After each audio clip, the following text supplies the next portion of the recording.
नमस्कार, मैं हूं हरिशंकर व्यास। सेंट्रल हॉल में आपका स्वागत है। सोशल मीडिया वरदान है या आफत है? इसका जवाब यदि प्रधानमंत्री नरेंद्र मोदी भी सोचे तो अब तय नहीं कर पाएंगे कि क्या कहें, इसलिए कि सोशल मीडिया ने उनकी चुनाव से पहले हवा बनाई और अब उसी से हवा भी बिगड़ रही है। तभी आश्चर्य नहीं जो इंटरनेट, दूरसंचार और सोशल मीडिया को लेकर केंद्र सरकार दुविधा में है। ईमेल, व्हाट्सएप संदेश, एसएमएस और ट्विटर, फेसबुक अकाउंट पर लोगों की निज आजादी को नियंत्रित करने की छटपटाहट बनी है। सोशल मीडिया में नरेंद्र मोदी और उनकी सरकार दोनों पर छींटाकशी मिलेगी तो मजाक भी मिलेगा। तभी सरकार ने सोशल मीडिया को काबू में करने के मकसद से एक नीति वक्तव्य बनाया था। इसमें प्रत्येक व्यक्ति को ईमेल, व्हाट्सएप संदेश, एसएमएस, ईमेल और ट्विटर अकाउंट की अपनी गतिविधि को कम से कम 90 दिन तक सुरक्षित रखने की हिदायत थी। नीति में सरकार को यह अधिकार दिया जा रहा था कि वह जब चाहे तब संदेश लेने देने वाले को तलब करे। सरकार जब भी पूछे उसे सब कुछ बताना होगा। ज्यों ही यह मसूदा आया, सोशल मीडिया में सरकार को ऐसी मार पड़ी कि 24 घंटे के भीतर सरकार को माफी मांगनी पड़ी, प्रस्ताव वापस लेना पड़ा। सो सवाल है कि सोशल मीडिया कैसे हैंडल हो। आज इस पर चर्चा है, मगर उससे पहले गपशप और खास सुर्खियां। शुरुआत सियासी गपशप से करते हैं।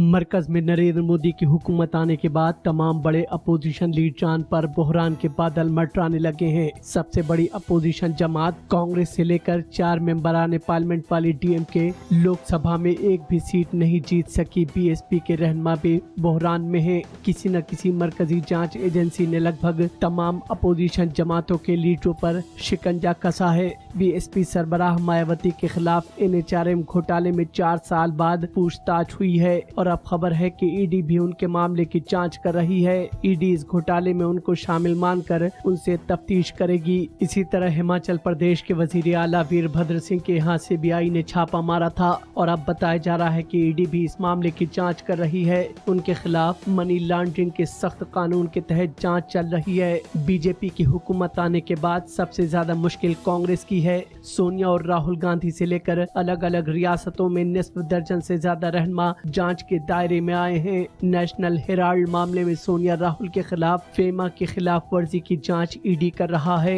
कीर्ति चिदम्बरम और सचिन पायलट एम्बुलेंस घोटाले में जांच के दायरे में आए हैं और गुजरात के साबिक वजीर आला शंकर सिंह वाघेला भी नेशनल टेक्सटाइल कारपोरेशन के घोटाले में निशाने पर आए हैं। एनसीपी के छगन भुजबल और डीएमके के मारन भाइयों की भी मुश्किलात बढ़ी हैं और मुलायम सिंह के खानदान के कुछ नए अरकान एजेंसी की नजरों में हैं। वजीर आजम नरेंद्र मोदी अपनी हुकूमत के बहुत कम ही वज़रा के कामकाज से मुतमईन हैं। बताया जा रहा है कि कई हाई प्रोफाइल लीडरों को बड़ी उम्मीदों से अहम वजारतों की जिम्मेदारी सौंपी गई थी, लेकिन वो मोदी की उम्मीदों पर खरा नहीं उतरे हैं। चुनांचा बिहार इंतखाबात के बाद ऐसे वज़रा की या तो छुट्टी होगी, नहीं तो दूसरी वजारतों में उन्हें मुंतकिल किया जाएगा। बीजेपी जराये का कहना है कि वजीर आजम अपने 2 वजीरों के कामकाज से बेहद खुश हैं। शाहराह और वजीर ट्रांसपोर्ट नितिन गडकरी की उन्होंने कई वज़रा की मौजूदगी में तारीफ की है। इसी तरह वजीर खारजा सुषमा स्वराज के कामकाज से भी वो बेइंतहा खुश हैं और अक़वाम मुत्तहिदा में सुषमा की तकरीर पर उन्होंने ट्वीट करके उनकी तारीफ की। तभी कहा जा रहा है कि गडकरी को एक और महकमा सौंपा जा सकता है और सुषमा को ऐसी वजारत में भेजा जा सकता है जहां उनके काम करने का स्कोप ज्यादा हो। जराये के मुताबिक वजीर आजम सुरेश प्रभु के कामकाज से मुतमईन नहीं है, चुनांचे उनसे वजारत को लेकर नितिन गडकरी को सौंपी जा सकती है। वो सड़क और रेल दोनों वजारतों को संभाल रहे हैं। सुषमा स्वराज को फरोग इंसानी वसाइल का वजीर बनाए जाने का इम्कान है और इसमें तिरानी को वजारत इत्तलात व नशियात में मुंतकिल किया जा सकता है। सुरेश प्रभु की तरह ही दूसरे हाई प्रोफाइल रहनुमा मनोहर पर्रिकर हैं, जिनका काम मोदी की उम्मीदों के मुताबिक नहीं रहा है, चुनांचा उनको भी बदले जाने का इम्कान है। चौधरी बीरेंद्र सिंह का भी महकमा तब्दील किया जा सकता है। मुल्क भर में गौकुशी पर छिड़ी बहस के बीच कांग्रेस पार्टी ने कहा है कि वो पूरे मुल्क में गौकुशी पर पाबंदी की हिमायत में है। कांग्रेस के जनरल सेक्रेटरी दिग्विजय सिंह ने कहा है कि कांग्रेस की हुकूमतों ने 1995 में ही कई रियासतों में गौकुशी पर पाबंदी आयद करने का कानून बना दिया था। इसी तरह गाय के मामले में कांग्रेस ने अपने को बीजेपी के मुकाबले ज्यादा हिंदूवादी दिखाने की कोशिश की है। दिग्विजय सिंह का ये बयान कांग्रेस की सोची समझी हिकमत अमली का हिस्सा है। लोकसभा इंतखाबात में शिकस्त के बाद से ही कांग्रेस इस सिमत में काम कर रही है। दरअसल कांग्रेस लीडरान को पता है कि कोई भी फिरकावाराना इशू इस वक्त बीजेपी के हक में सेंट्रलाइजेशन करवा सकता है। नरेंद्र मोदी की वजह से ऐसे हालात बने हैं कि ऐसा कोई भी इशू उठाने पर बीजेपी को फायदा होगा। इसलिए कांग्रेस के रहनुमा नरेंद्र मोदी को घेरने वाले पुराने इश्यूज भूल गए हैं। गुजरात मामले का अब कहीं जिक्र नहीं किया जा रहा है। कांग्रेस जराये का कहना है कि हिंदुत्व के मामले में दो तरह की हिकमत अमली बनी है। सबसे पहले कांग्रेस को अपनी शबीह भी हिंदूवादी हामी दिखानी है। इसलिए राहुल गांधी केदारनाथ से लेकर बांके बिहारी तक के मंदिर में गए और चंदन टीका लगाकर फोटो खिंचवाई है। और दूसरे फिरकावाराना इश्यूज को ज्यादा तूल नहीं देना ताकि बीजेपी सेंट्रलाइजेशन को न करा सके। अब आज की सुर्खियां हैं, ये लीक से कुछ हटकर है और इनसे देश की दशा दिशा को बूझ सकेंगे।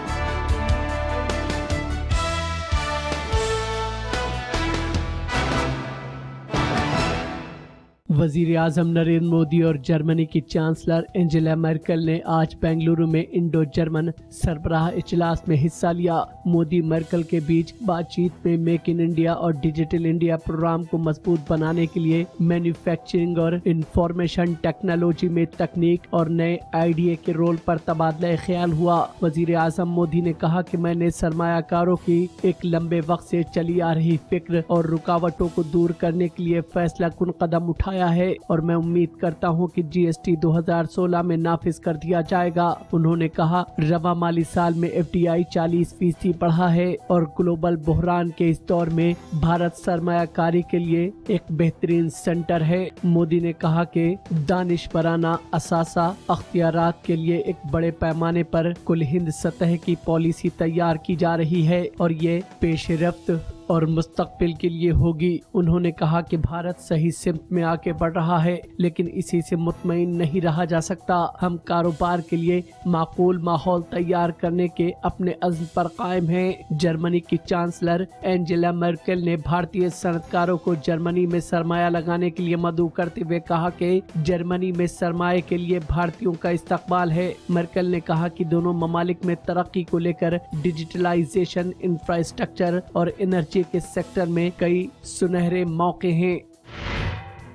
मरकजी वजीर मालियात अरुण जेटली ने दादरी सानहे की मसम्मत करते हुए कहा है कि इस तरह के वाकयात मुल्क की शबीह को दागदार करते हैं। जेटली ने अमेरिका के कोलंबिया यूनिवर्सिटी में एक लेक्चर के बाद कहा कि भारत एक पुख्ता समाज है और हमें इस तरह के वाकयात से ऊपर उठने की जरूरत है क्योंकि इसमें शक नहीं है कि इस तरह के वाकयात मुल्क की शबीह के लिए ठीक नहीं है। जेटली ने कहा कि हर हिंदुस्तानी की जिम्मेदारी है कि वो इस तरह के बदकिस्मत और मसम्मती सानहे को अंजाम देने या इस तरह के तबसरा करने से गुरेज करे। गौरतलब है कि गुज़िश्ता हफ्ते दादरी में अखलाक नाम के एक शख्स को गाय का गोश्त रखने और खाने के इल्जाम में पीट कर हलाक कर दिया गया था और उसके बेटे को बुरी तरह जख्मी कर दिया गया था।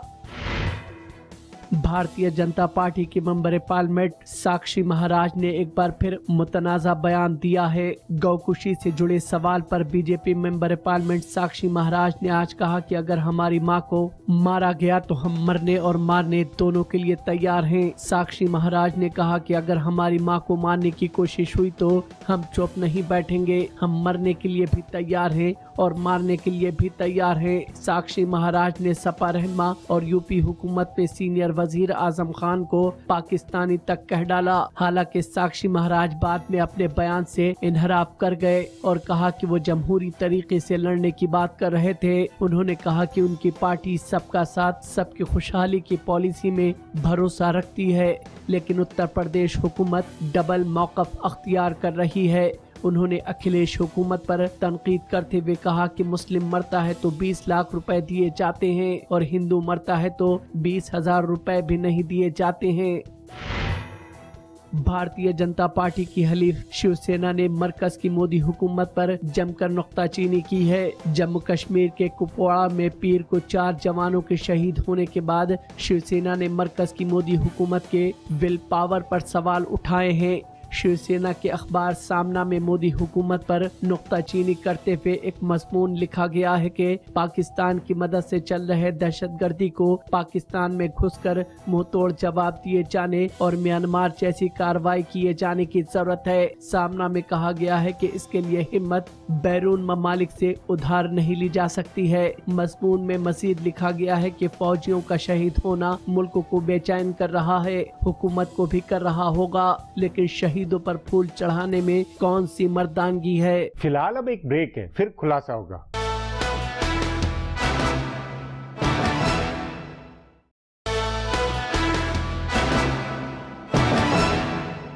राजनीतिक जमात और सरकारों की आज एक बड़ी समस्या सोशल मीडिया है। मोदी सरकार इसकी ज्यादा मारी हुई है। एक वक्त सोशल मीडिया ने ही नरेंद्र मोदी की हवा बनाई थी। अब यदि वही मीडिया उनकी हवा बिगाड़े, अच्छे दिन का मजाक उड़ाए, तो उसे काबू में करने की सोच अनिवार्यता बनेगी। इस पर आगे चर्चा करें, उससे पहले देखें मेरा ये खुलासा।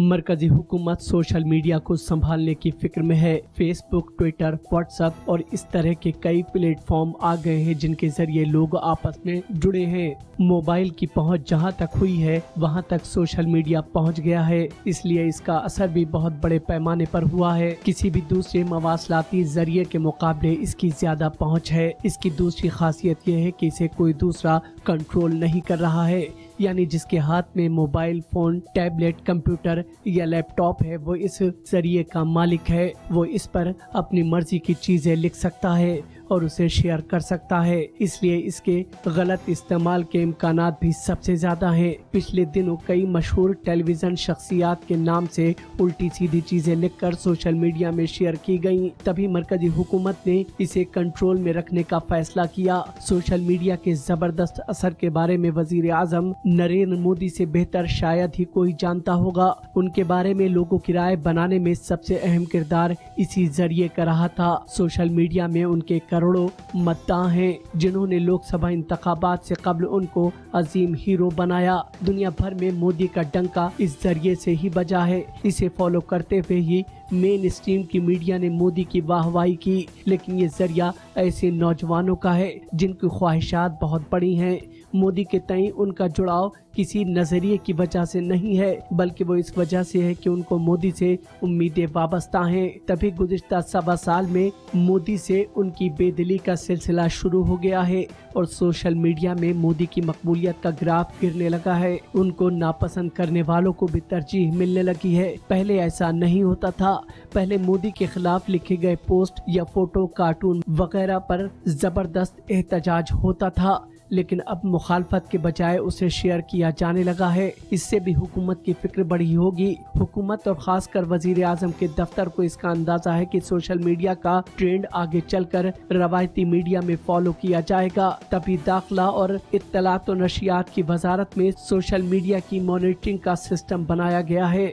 हुकूमत ने इसे कंट्रोल में करने के लिए कानून का एक मसौदा तैयार किया है। इसमें हर इलेक्ट्रॉनिक मैसेज को 90 दिन तक संभाल कर रखने और जरूरत पड़ने पर उसे दिखाने की बात कही गई है। लेकिन जैसे ये मसौदा मंजर आम पर आया, इसकी मुखालफत शुरू हो गई और मजबूरी में हुकूमत को इसे वापस लेना पड़ा। टेलीकॉम के वजीर रविशंकर प्रसाद ने प्रेस कॉन्फ्रेंस करके कहा कि हुकूमत का इरादा सोशल मीडिया को कंट्रोल में करने का नहीं है। अब हुकूमत इसका नया मसौदा पेश करेगी। दरअसल सोशल मीडिया एक दुधारी तलवार है। इसकी कुछ अच्छाइयाँ हैं तो बहुत सारी इसमें खामियां भी हैं।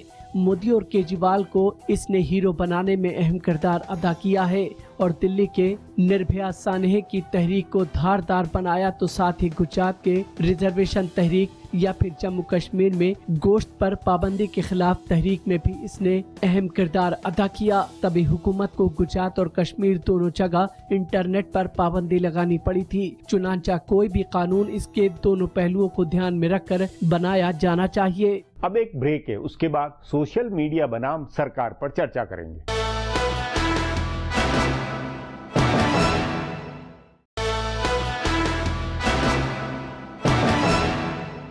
लोकतंत्र में अभिव्यक्ति की आजादी पर नियंत्रण संभव नहीं है। फिर भारत तो यूं भी 1.25 अरब लोगों का देश है। बावजूद इसके सोशल मीडिया का दोहन और उस पर नियंत्रण सरकार चाहेगी। सो तय माने कि सरकार राजनीति और सोशल मीडिया की केमिस्ट्री में तनाव बनेगा। इस पर चर्चा के लिए आज मेरे साथ वरिष्ठ पत्रकार विनीत नारायण है। विनीत जी, क्या अब ये लगता नहीं है कि सोशल मीडिया दुधारी तलवार बन गई है और इसमें मोदी सरकार ही ज्यादा उलझती हुई लगती, तभी उपाय हो रहे हैं कि कैसे इसको हैंडल किया जाए? देखिए, मोदी जी की सफलता के पीछे सोशल मीडिया का बहुत बड़ा हाथ रहा है, इसको कोई डिनाई नहीं करेगा। और जिस इंटेलिजेंटली और जिस मेथोडिकली और जिस व्यावसायिक तरीके से मोदी जी ने पूरी टीम लगाकर बेंगलोर में, अहमदाबाद, कहाँ सब आईटी के लड़के लगे थे कई साल से, और जो कैप्चर किया पूरा इमेजिनेशन इलेक्टोरेट का और विक्ट्री मिली, तो इसलिए उनको इसकी स्ट्रेंथ पता है। और हमारे अरविंद केजरीवाल, जो अन्ना हजारे का जितना आंदोलन था वो सारा ट्विटर, फेसबुक और सोशल मीडिया पे था। अभी ये जो मेमन की फांसी की बात आई, अब इसमें डिबेट करने की कोशिश की गई कि फांसी गलत हो रही है, जो कि एक सही डिबेट नहीं थी। अच्छी बात ये हुई कि गृह मंत्रालय ने ऑब्जर्वर बिठाए, डेटा एनालाइज किया, उन कंपनियों से डेटा मांगा और निकल के ये आया कि मात्र 10% लोग फांसी के खिलाफ है, 90% लोग फांसी के फेवर में। अब इन्हीं बातों को देखते हुए अगर मान लीजिए कोई राष्ट्र के हित का मुद्दा है, कोई पर्यावरण का मुद्दा है, कोई सीमाओं से सुरक्षा, ऐसे मुद्दे पर डिबेट हो और उस डिबेट से जनता जागृत हो, ये तो हुई इसकी अच्छी बात, अच्छी है। लेकिन इसका एक भस्मासुर नेचर भी है कि अब मेमन को आप फांसी दे रहे हैं और एक गलत मैसेज चला जाए कि साहब ये गलत हो रही है और सरकार प्रेशर में आ जाए या सुप्रीम कोर्ट प्रेशर में आ जाए, गलत जजमेंट दे बैठे। आपने खबर पढ़ी होगी कि सीबीआई डायरेक्टर और नंबर 2 की फोन को क्लोन करके किसी ने दूसरी जगह फोन कर डाले। अब ये जो सोशल मीडिया का दुरुपयोग है कि आप इंटरनेट से सॉफ्टवेयर डाउनलोड करके किसी का नंबर कॉपी करके और उस कॉपी से दूसरी जगह, नहीं, ये सब है बातें, ये सब है, लेकिन ये कोई भारत संदर्भ वाली नहीं है, पूरी दुनिया के अंदर है। दुनिया में सोशल मीडिया जैसा है वैसा है, उसको आप कोई रोक नहीं सकते। पर हमारे यहाँ जो नीतिगत ड्राफ्ट बनाया, नहीं, वो तो या तो फिर पूरा ही तानाशाही वाला मामला हो, पर एक लोकतांत्रिक जो जीवंत लोकतंत्र है उसमें तो ये संभव नहीं है। इस पे ऐसा है वैस जी कि देखिए, राष्ट्रीय सुरक्षा के मुद्दे हों, जांच एजेंसी जैसे सीबीआई जैसे उनके काम हो, सरकार की और इस तरह की नीति जो संवेदनशील है, ऐसे मुद्दों पर अगर कोई, नहीं तो उसमें क्या ये संभव है जो ड्राफ्ट आ रहा हूं उस विषय पर, ऐसे मुद्दों पर अगर हम बिल्कुल खुली छूट दे देंगे तो सोशल मीडिया भस्मासुर बन जाएगा। नहीं, मान लीजिए जैसे कि वो फांसी वाला ही आपने उदाहरण दिया कि अगर लोग 10% भी अगर विरोध में हल्ला करते हैं तो उनको कैसे रोक सकते हैं? भाई उनकी सोच है, बिल्कुल सोच है। लेकिन मैं क्या कहने जा रहा था कि सरकार जैसे कानून ला रही थी, विरोध हुआ रविशंकर प्रसाद के विड्रॉ का कानून लाकर अगर आप रोकेंगे तो डेमोक्रेसी के, मॉडर्न टेक्नोलॉजी के साथ ये डेमोक्रेटिक वैल्यूज के खिलाफ जाएगा, लोग इसको मानेंगे नहीं, विरोध होगा। लेकिन जो कंपनियां हैं वो आज भी मॉडरेटर रखती हैं। आज आप देखिए हजारों कंपनियां हैं, ठीक है, छोटी मोटी की बात नहीं कर रहा, वो बड़ी कंपनियों के मॉडरेटर्स हैं और वो सब स्टैंडर्ड मटेरियल को जाने से फिल्टर करते हैं। तो सरकार का एक कानून कहिए या पॉलिसी कहिए या इन लोगों के साथ अंडरस्टैंडिंग कहिए या एक देश में माहौल बने कि साहब आप इन मुद्दों पर खुली छूट से बहस नहीं करने देंगे, मॉडरेटर। यानी ये ठीक वैसी बात है, आपको ध्यान होगा जब टेलीविजन शुरू हुआ, प्राइवेट टेलीविजन चैनल्स आए और ये बात आई कि साहब कुछ भी दिखा देंगे, तो आया कि साहब सरकार को सेंसरशिप अलाउ करो। पहला तो विरोध मैंने किया था, दिल्ली हाईकोर्ट में मुकदमा दायर किया कि न्यूज के कैसे सेंसर करोगे। बाद में वो सारे टीवी चैनलों के मालिक इकट्ठे हो गए और सबने इसका विरोध किया। आखिर में क्या बात आई, सेल्फ रेगुलेटरी। हाँ, तो वही व्यवस्था ये कि इसमें एक जागरूकता पैदा की जाए और एक उसका अंदाज रहे। और जो कंपनियां हैं, जो मीडिया तो आगे और नए रूप में आएगा, बढ़ेगा, फैलेगा, उसको आप कैसे रोक सकते हैं? इसमें एक बात है कि जो कंपनी है वो अपने क्लाइंट को जानती है कि उनका क्लाइंट पीओके में बैठा है या वो तालिबान का है या आईएस का है। उसमें तो सरकार सीधे जो कंपनी, मान लो जैसे फेसबुक है, ट्विटर है, जो प्रधानमंत्री वहां गए फेसबुक कंपनी में, तो वो एक तरह से ये मान्यता है कि भाई प्रधानमंत्री ने एक तरह से वो बहुत बड़ा जनसंपर्क था फेसबुक को प्रभावित करने का। बिल्कुल पूरे फेसबुक की ग्लोबल क्लाइंटेज पर अपना मैसेज कर लिया और अब आगे के लिए भी रिलेशनशिप बना ली। इसलिए ये मानना चाहिए। देखिए, आपको एक और बात ध्यान दिलाता हूँ, आज से 20-30 साल पहले और कई बार बीच पे महिलाओं की तरफ से आंदोलन चला है अश्लीलता के खिलाफ कि फिल्मों में और इनमें टेलीविजन में अश्लीलता नहीं हो। कुल मिला के क्या बात निकली, समाज में इतनी मैच्योरिटी है कि वो एक सीमा तक अश्लीलता बर्दाश्त करता है, उसके बाद रिजेक्ट करता है। आपको उदाहरण देना चाहूंगा कि प्ले बॉय एम्पायर और ये जो था अपना डिज्नी, दोनों एम्पायर अमेरिका में साथ साथ खड़े। डिज्नी सरवाइव कर गया और प्ले बॉय डाउन हो गया, खत्म हो गया। आपको याद होगा व्यास जी, जब 90s में हम लोग विदेश जाते थे तो हवाई अड्डों में सेक्स शॉप्स होती थी और पार्लर्स होते, खासकर एम्स्टर्डम में, पेरिस में, लंदन में, मैनहट्टन में। लेकिन आज वो ढूंढने से नहीं मिलते। मैं आपको बताऊं, कहने में अटपटा लगेगा, मैं मैनहट्टन में देखता फिरा कि ये पहले इतने सारे बोर्ड होते थे। हाँ, तो वो वक्त के साथ में अपने आप सारी चीजें खत्म हो गई। तो अगर इस तरह की बात सोशल मीडिया को लोग दुरुपयोग करेंगे और लगेगा ये गलत, जैसे उदाहरण के तौर पर अभी पिछले दिनों एक व्हाट्सएप पे फोटो क्लिप आया कि सब कालका जी के मंदिर में जाने वाली ट्रॉली में आग लग गई और सब यात्री मर गए। ऐसे सेंसेशन रोज आते हैं और गलत खबर थी, ऐसा कहीं नहीं हुआ कालका जी में। तो इस तरह का जो रिस्पॉन्सिबल बिहेवियर लोग करेंगे, चाहे वो छोटी कंपनियों के क्लाइंट हो चाहे समझदार, तो जनता उसको फिर विश्वास खत्म हो जाएगा, उसकी क्रेडिबिलिटी खत्म हो जाएगी। तो इसलिए कुल मिलाकर लब्बो लुआब ये कि ये भले इस मोदी सरकार को भी इस मामले में मतलब सोशल मीडिया को सोशल मीडिया के हाल पे ही छोड़ना पड़ेगा। एक तो अवेयरनेस बिल्टअप करें और बताएं कि सही क्या है गलत क्या। जैसे आप देखिए, आप लाल बत्ती हरी बत्ती पीली होती है, आपसे कहा जाता है कि तंबाकू खाने से कैंसर होता है, और आपके उदाहरण है कि भारत के शक्तिशाली संपन्न राजनेता शरद पवार जैसे लोगों ने देखा किस तरह उनके गाल का। अब उसको देखने के बाद भी कोई तंबाकू खा रहा है तो उसकी मूर्खता है। तो सरकार को इस तरह का अवेयरनेस कैंपेन चलाना चाहिए कि लोग रेस्ट्रेंड यूज करें, हेल्दी यूज करें, और कंपनियों को मॉडरेटर रखने चाहिए जो सब स्टैंडर्ड मटेरियल को प्रमोट ना करें। जी विनीत जी, बातचीत को यही समाप्त करेंगे। प्रोग्राम में आने के लिए बहुत बहुत धन्यवाद। हमारा प्रोग्राम अब यहीं खत्म होता है। आग्रह है कि प्रोग्राम पर अपनी राय hsvyas@nayaindia.com पर ईमेल करके बताएं या hsvyas@twitter पर जाहिर करें।